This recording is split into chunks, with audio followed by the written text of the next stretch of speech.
자, 안녕하세요. 안녕하세요. 네, 용인동백 원바디 오늘 특별히 소개시켜드릴 분이 계셔서 오늘 카메라를 켰습니다. 저도 오랜만인 것 같아요. 옆에 계신 분은 새로운 점장님, 서진일 점장님을 소개드립니다. 인사. 안녕하세요. 회원님들의 건강이랑 이제 영양적인 거랑 이제 센터 전체적인 거를 도움을 드리고 있는 서준일 점장이라고 합니다. 감사합니다. 얼굴 한번 보여주시죠. 멋있으세요. 감사합니다. 아우, 잘생겼다. 감사합니다. 회원님 좋아하실 것 같아요. 그동안 이력 같은 거 그런 거 알려주시면 뭐 몸으로 벌써 이력을 다 하시고 계시지만 멋있지 않습니까? 여기 가리고 있네. 여기 가리고 있어. 다음에는 좀 쫄티를 입고 오겠습니다. 드러나면 장난 아닌데 그래도 이력을 좀 간단하게 소개해 주시죠. 저는 어릴 때부터 야구 선수를 했었었고요. 야구 선수. 네. 그리고 대학교나 이런 데 쪽은 재활 쪽이랑 이제 영양 쪽으로 가서 스포츠 영양사도 같이 하고 있고요. 다른 업장들 뭐 피트니스 센터나 뭐 프로 골퍼들 재활도 많이 나가고 뭐 강의도 가끔씩 나가고 그랬었던 경험이 있고요. 지금은 원바디에서 회원님들 모든 걸 다 관리를 하고 회원님들이 뭐 영양적인 거나 운동적인 거나 그런 거 궁금하신 거나 그런 거 있으면은 제가 최대한 맞춰서 도움을 드릴 수 있는 그런 제가 되겠습니다. 그러면은 전공은 재활 쪽에 가까우신 거예요? 완전 전공은 이제 영양 쪽인데요. 영양이세요? 스포츠 영양사 하면서 뒤에 재활적인 거를 공부를 많이 해서 그렇게 지금 하고 있습니다. 그럼 오늘 여쭤보는 거를 영양 쪽과 재활 쪽으로 여쭤봐야 되겠네요. 제일 잘하시는 아니에요. 사실 의사들이 의외로 모르는 부분이 영양이거든요. 그런가요? 네, 의사들이 사실은 뭐 약 쓰는 거, 근육 회부학 이런 것들에 대해서는 알아도 사실 영양 부분에 대해서는 학교에서 잠깐 배웠어요. 잠깐. 그러고 나서 환자들한테 설명을 하려고 그러면 확실히 모자람을 느껴요. 그래서 따로 공부도 하고 교육도 받으러 다니고 그러거든요.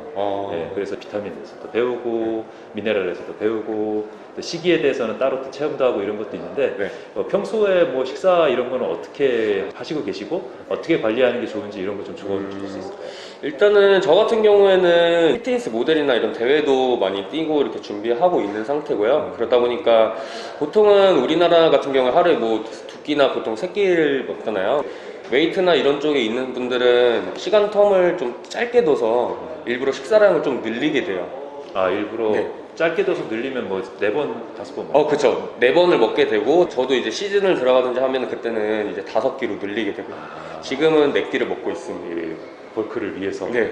왜냐면 이게 음식을 한 번에 다 섭취를 하게 되면은 어느 정도 쓸 거는 쓰고 나머지는 다 지방으로 저장이 되고 그러면 아무래도 체지방이 좀 더 많이 늘어나는 경우가 있어서 휴대폰이 한 일 했습니다. 죄송합니다. 그러다 보니까 저도 지금은 3끼를 먹고 있는데 이제 시즌 또 들어가게 되면 4끼로 늘어나게 되고 근데 일반 회원님들은 솔직히 뭐 거의 다 대부분 회사원이고 직장인이시잖아요. 그러다 보니까 4끼를 챙겨 먹기는 힘들고 그냥 2끼나 3끼를 먹는데 대신에 먹는 순서를 조금 바꾸라고 해요. 순서를? 되게 중요한 얘기가 나올 것 같아요.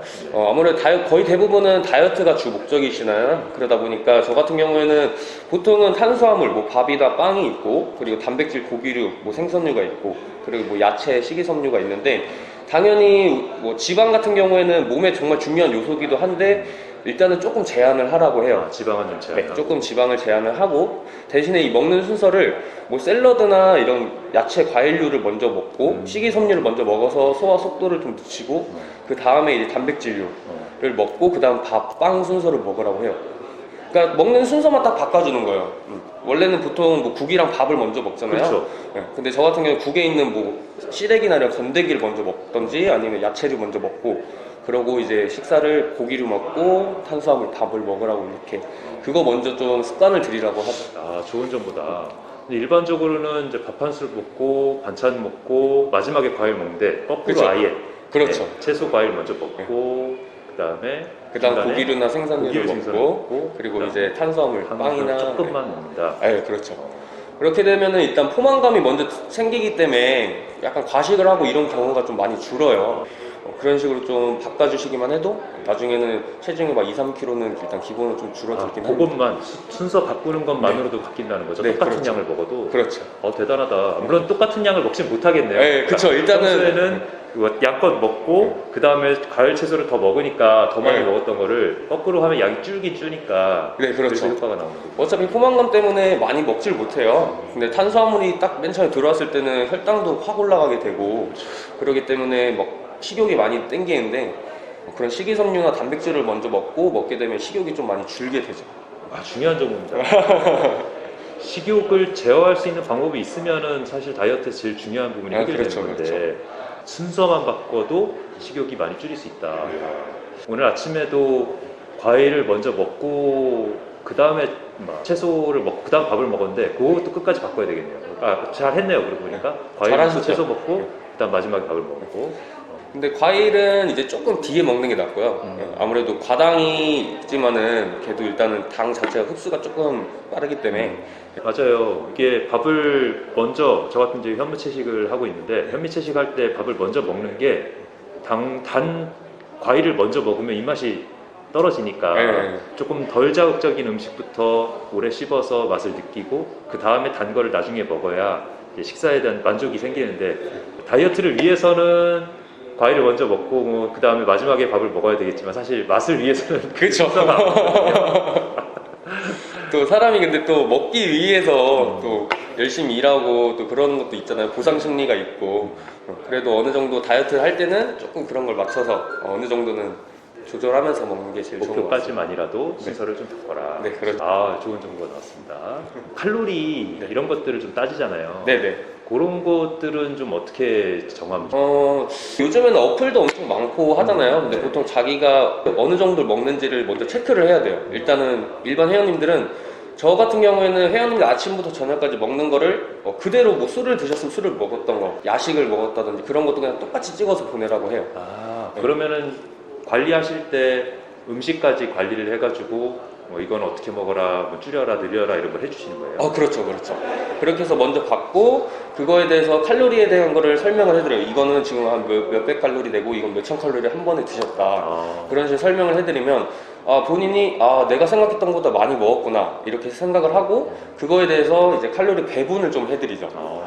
그래서 일주일치를 딱 보고 거기서 내가 평균적으로 뭐 하루에 한 2,500칼로리 먹었다. 네. 그럼 다이어트 할 때는 이제 한 500에서 진짜 급하게 빼시는 분은 1,000칼로리까지 줄여서 그거에 맞춰 식단을 좀 들어가서. 급하게 하는 분들을 위한 그쵸. 거죠. 네. 엄청 급하게 하시는 분들 막 모델 하신다던가 아니면은 뭐 갑자기 급 촬영이나 이런 분들 저도 그렇게 추천하진 않아요. 어쨌든 몸에 그만큼 리스크가 크기 때문에 탈모가 올 수도 있고 그렇죠. 다이어트 하다 탈모 왔다는 그렇죠. 들었어요. 너무 과도하게 하면은 몸이 많이 골기도 하고 근육도 많이 수축되고 그러다 보니까 추천하는 방법은 아니지만 일단 그렇게 할 수는 있다. 그래서 관리를 하려면 500kcal 정도는 좀 줄여서 먹는 거를 해야 되겠네요. 그렇죠. 제일 기본적인 건 일단 500칼로리 정도 줄여서 먹는다고 생각하는 게 제일 편하긴 해요. 그거는 관리해 주신다는 거는 이제 1대1로 관리를 할 때만 그 서비스가 갈 수가 있는 거죠? 그렇죠. 근데 사실은 1대1로 했을 때만 그렇게 되고 아니면 제가 원격 레슨도 많이 하고 하는데 그래도 저희 센터 오셔서 하시는 회원님들이라면 제가 언제든 시간 내서 많이는 못 해드려도 최대한 맞춰서 조금씩은 해드리려고 하고 있죠. 뭐 간단하게 이제 점장님한테 보셨을 때 이제 물어보시고 이러는 거 정도, 아니면 단톡방에서 물어보시는 거 이런 거 정도는 크게 무방할 것 같습니다. 단톡방에 말씀 많이 해주세요. 아니면 네. 저한테 개인톡으로 말씀해 주시면은 제가 답변이 좀 느리더라도 그런 거에 대해서 설명을 해드리고 센터에 오셔서 이제 운동하실 때 설명을 좀 해드리면 되니까 감사합니다. 그렇게 편하게 해주시면 될 것 같습니다. 지금 이걸 보고 계시는 회원님들은 코로나 때문에 아직 손님이 좀 덜 있을 때 같이 참여해 주신 분들이잖아요. 그렇죠, 그렇죠. 감사하기도 하고 하지만 혜택도 받으시고 계세요. 왜냐하면 원래 그룹 수업은 사실은 하고 지나고 막 정신없이 돌아가서 물어볼 시간도 없고 막 이랬는데 맞아요. 네, 다행히 지금 상황상 천천히 물어보실 수도 있고 저도 또 건강상담 기회되는 대로 해드리고 이러고 있으니까 그렇죠. 그러면서는 혜택도 있으시니까 활용을 잘 하셨으면 좋겠습니다. 지금 활용 진짜 많이 하시면 좋을 것 같습니다. 사실 오셔서 1대1, 2대2처럼 그 운동도 하고 계시니까 그런 면에서 그렇죠. 장점이 있고 지금 친구분들이랑 같이 오셔서 이 운동 이 환경을 활용을 하시면 좋을 것 같아요.